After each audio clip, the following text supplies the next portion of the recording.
Hai semuanya, apa kabar kalian? Welcome back to Tawa Talks with Andy Acha. Dan di episode kali ini kita masih punya special guest, yaitu orang tuaku sendiri, Bapak Jaliaman dan Ibu Marilinda. Tapi kenapa kita bilang mereka special guest? Karena mereka itu pembicara dalam seminar-seminar pernikahan dan keluarga. Mereka juga sudah menulis belasan buku tentang pernikahan dan keluarga gitu. Jadi kita akan kembali mengorek-korek dari mereka. Dan topik yang kali ini juga spesial. Kenapa? Karena ini adalah request dari kalian. Jadi kemarin aku sempat post di Instagram. Kalian boleh request apa aja yang mau kalian tanya. Dan topik ini punya likes terbanyak, sayang. Ya, karena ini memang topik yang agak sensitif juga ya. Iya. Dan ada kayak kebingungan dalam cara kita mengelola hal ini gitu loh. Makanya kita mau bahas tentang ini. Jadi komennya gini, jujurly aku masih bingung soal topik keuangan, dimana kan kita harus membicarakan soal keuangan sebelum menikah juga. Any tips nggak sih Kak untuk memulai pembicaraan tersebut supaya nggak awkward dan bisa dipahami satu sama lain? Aku mau nanya dari Mama. Sebenarnya penting nggak sih bahas tentang keuangan kalau kita masih pacaran? Iya, memang di dalam pernikahan pemicu konflik tentu banyak hal. Tetapi ada 3 hal. Pertama, komunikasi, hubungan intim suami istri, dan uang. Jadi ternyata uang itu adalah sesuatu yang penting di dalam pernikahan. Walaupun bukan uang segala-galanya, tetapi uang itu sangat penting. Nah, maka selayaknya lah kita juga membahas masalah keuangan itu sebelum menikah. Benar. Hanya masalah timingnya kapan dibicarakan. Nah, ini perlu kita harus pahami juga. Jangan langsung baru kenal, baru naksir.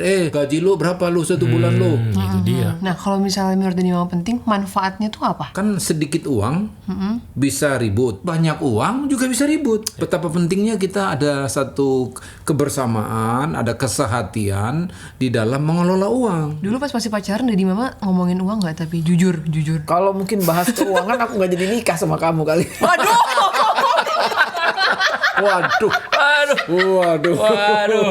Gawat ini, gawat.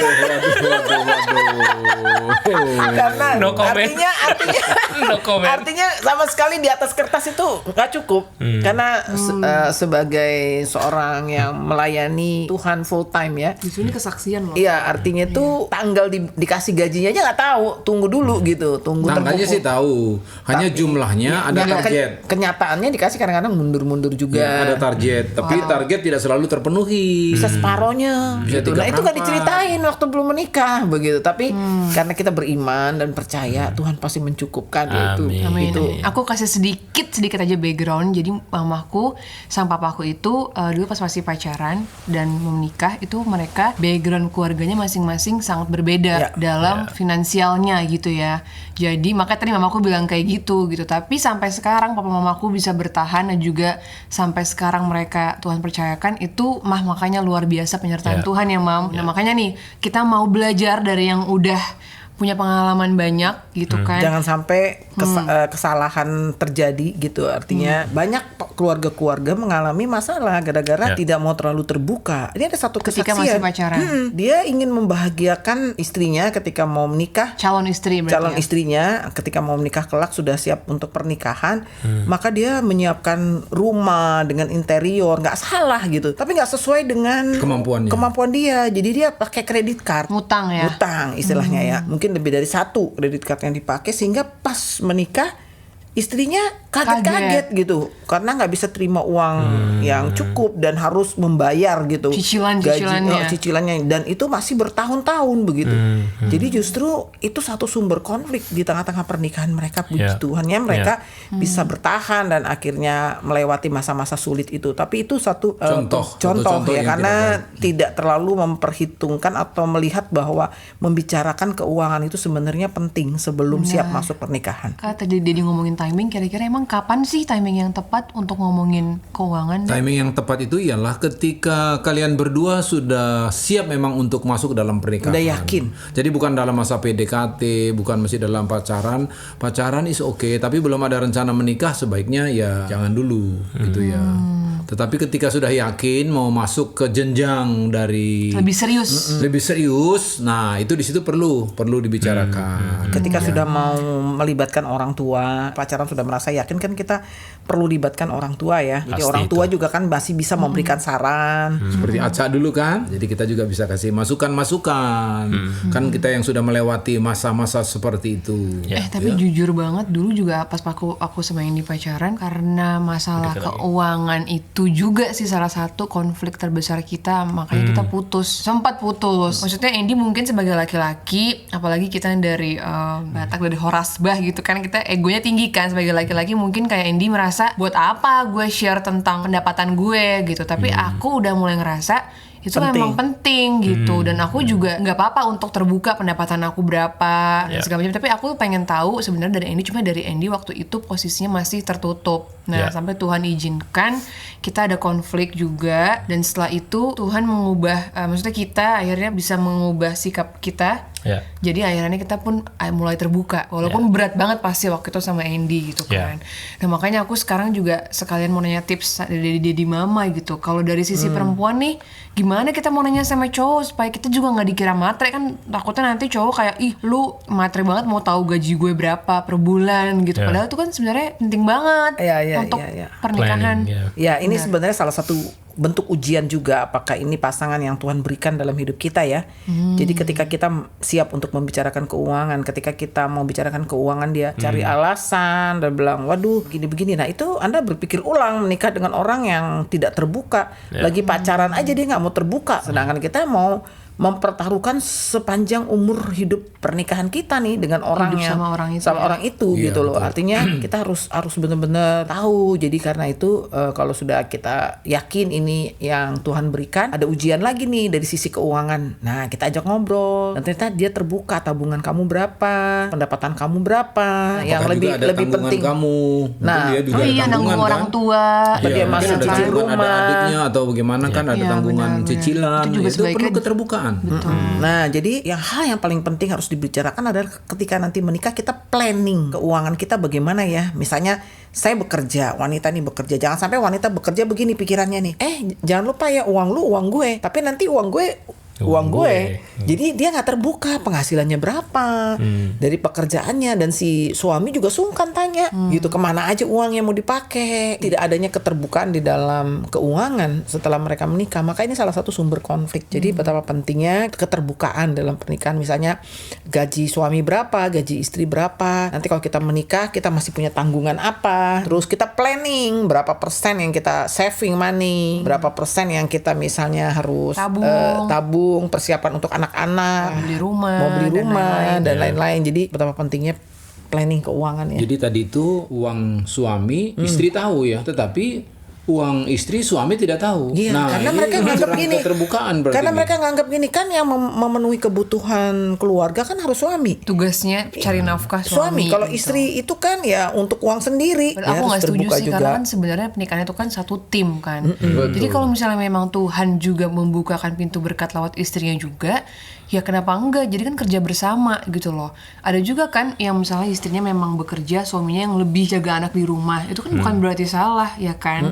Tapi memang setiap pernikahan itu unik dan memang punya karakter masing-masing gitu. Jadi kita nggak bisa langsung jadi satu pukul rata gitu ya Mak. Mungkin sebelum itu aku juga mau nanya deh sama kamu sayang. Mungkin siapa tahu kamu bisa memberikan tips dan pencerahan buat orang-orang yang masih pacaran nih gitu. Gimana sih caranya supaya mau jujur? Karena kan awalnya dulu kamu juga gengsi kan. Ada ego gitu. Mungkin kamu punya alasan tersendiri. Kayaknya sih sometimes itu tendency to culture itu memang kebudayaan. Cowok itu ya is the leader gitu. Lu nggak usah nanya, udah santai aja lo gitu istilahnya. Lu diem aja, gue yang atur gitu. Gue yang atur Padahal gitu ya.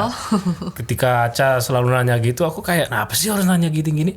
Sehingga Tuhan memproseskan kita berdua. Lalu hati aku dilembutkan, aku menerima dan aku put my pride and ego aside dan kita bahas gitu loh. Dimana itu membuat our relationship lebih healthy ya, karena komunikasi itu nggak ada hambatan supaya kita bisa planning, saving juga. Istilahnya kalau mau arah ke pernikahan ya itu kan harus cari gedung, harus bayar prasmanan. Rencananya setelah nikah mau nyicil rumah atau mau ngekos dulu, beli mobil. Nah, satu pertanyaan buat Andy.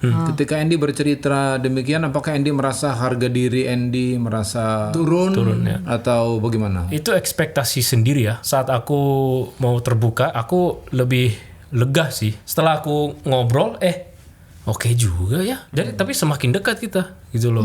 Oke.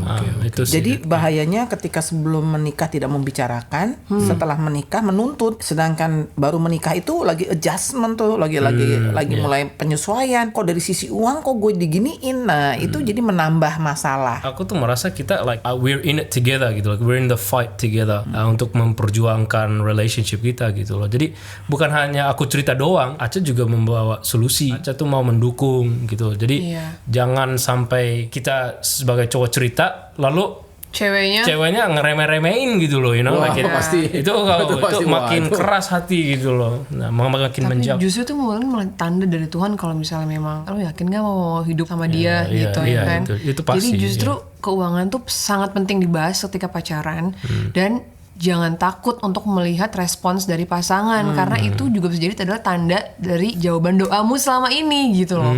Ya tapi tetap kita perlu berhikmat lah untuk cari waktu yang tepat, suasana yang tepat dan bijaksana gitu. Nah pentingnya juga lagi ketika terbuka kan, misalnya gaji calon suami istri ini udah bekerja, kalau di total bayar ini, bayar itu, bayar ini kan kalau terbuka nih. Berarti sisa cuma segini nih. Nah, secara perhitungan di atas kertas kalau kita punya anak kayaknya sulit nih. Nah, itu jadi mereka sudah bisa memikirkan bagaimana cara untuk pengembangan. Gimana nambah lagi misalnya bisnis tambahan. Jadi another stream of income. Jadi itu penting. Jadi kalau misalnya nanti kalau kita sudah punya anak 1, pengen punya anak 2, apalagi nih yang bisa dikembangkannya. Itu adalah sesuatu yang indah gitu loh. Misalnya ternyata istri gue punya kemampuan tersembunyi nih, dia bisa bikin masak gitu ya. Ayo coba kamu kembangkan, mungkin dari situ kita bisa ada tambahan income. Bisa jadi nanti bisa jadi satu perusahaan yang besar. Kita nggak tahu. Karena apa? Kalau kita sudah menikah, kita tidak boleh membebani orang tua kita lagi dalam menikah. Kayaknya itu topik yang lebar juga ya. Jadi apapun yang ada kita terima. Misalnya saya hanya mampu tinggal di rumah kos-kosan karena menikah dengan uang ini. Iya, tinggal dulu gitu.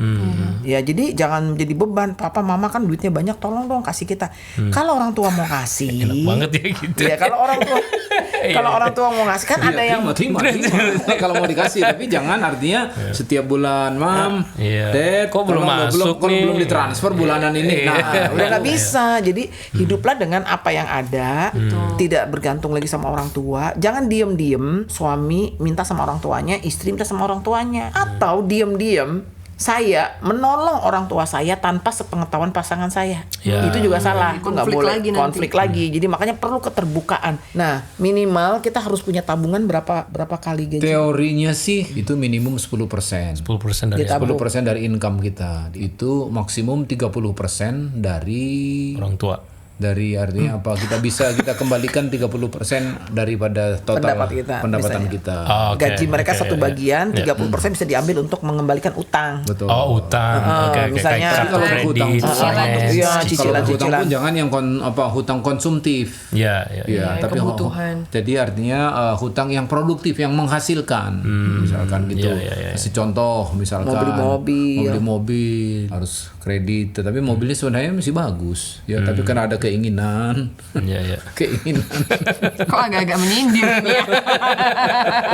Enggak, ini benar-benar mau beli mobil dan itu harus 30% uangnya dari gajinya yang bisa keluar. Sampai karena ada keinginan tadi itu bukan lagi produktif kan, itu udah konsumtif. Mobil masih bagus. Mobil kedua berarti ngomong dong. Mau beli mobil kedua. Nah, ada mobil pertama sudah, tapi maksudnya mau ganti gitu.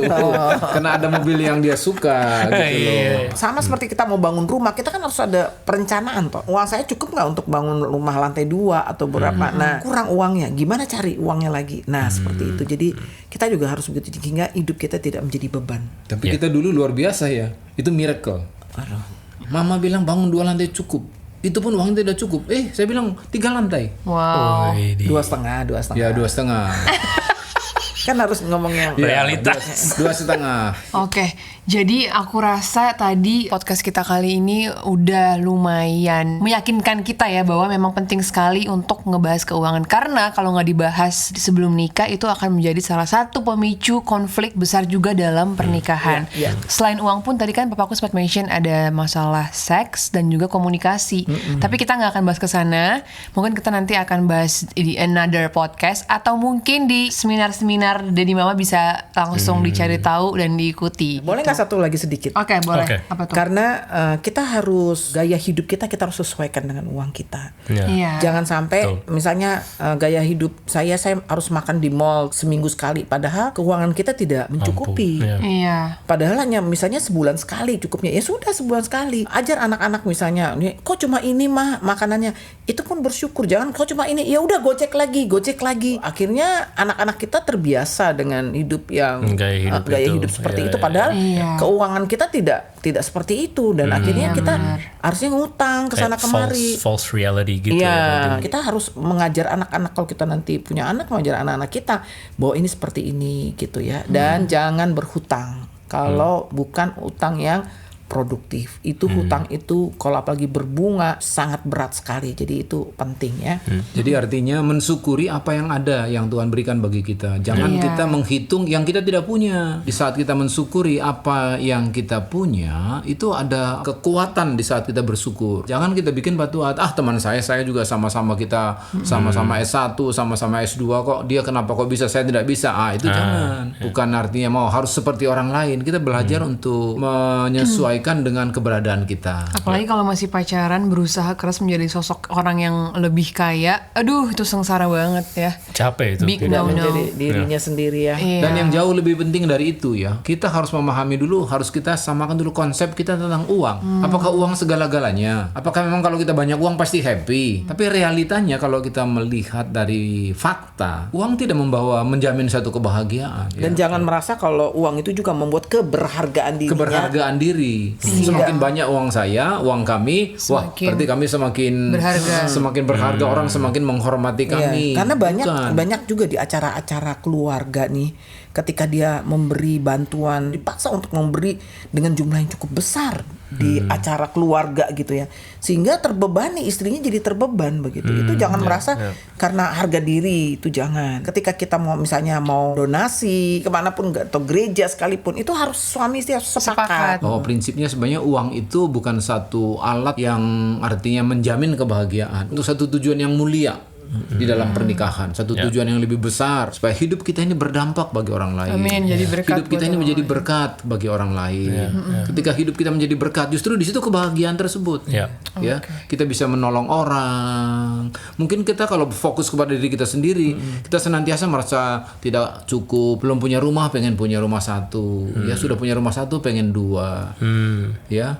Nanti sudah 2 pengen 3. Ya tidak salah sih kalau ada berkat, tetapi jangan sampai itu memaksa kita sampai kita begitu memaksa kerja keras sampai hubungan suami istri rusak, hubungan orang tua dengan anak, keluarga besar juga, hubungan dengan anak tidak ada lagi. Nah itu, jadi uang bukan segala-galanya. Uang itu hanya sebagai sarana yang Tuhan pakai untuk kita bisa menikmati hidup ini. Amin. Jadi kita artinya diberkati untuk menjadi berkat. Nah, speaking untuk menjadi berkat, kita berdoa semoga podcast kita juga bisa menjadi berkat untuk kalian semua. Amin. Oleh karena itu, kalau kalian ada yang merasa terberkati atau kalian juga mau memberkati teman kalian, saudara, komunitas, bisa share podcast kita ke mereka juga untuk mereka bisa diberkati juga. Atau kalau ada sesuatu yang mau didoakan, taruh di bawah di komen supaya kita bisa. Dan juga kalau mungkin ada di antara kalian ada sekarang masalah suami istri tidak keterbukaan, mari mulailah sekarang belajar terbuka satu dengan yang lain. Kalau kita sehati, apapun yang kita perbuat, kita pasti berhasil. Amin. Karena ada power, ada kekuatan di saat pasangan suami istri sehati. Thank you so much ya Dad and Mom untuk bisa ngobrol-ngobrol singkat. Kiranya bisa jadi berkat. Amin. Ngobrol-ngobrol singkat tapi bermakna, dan semoga kalian juga bisa diberkati oleh podcast kita. Sampai ketemu di podcast berikutnya. Sehat-sehat ya guys.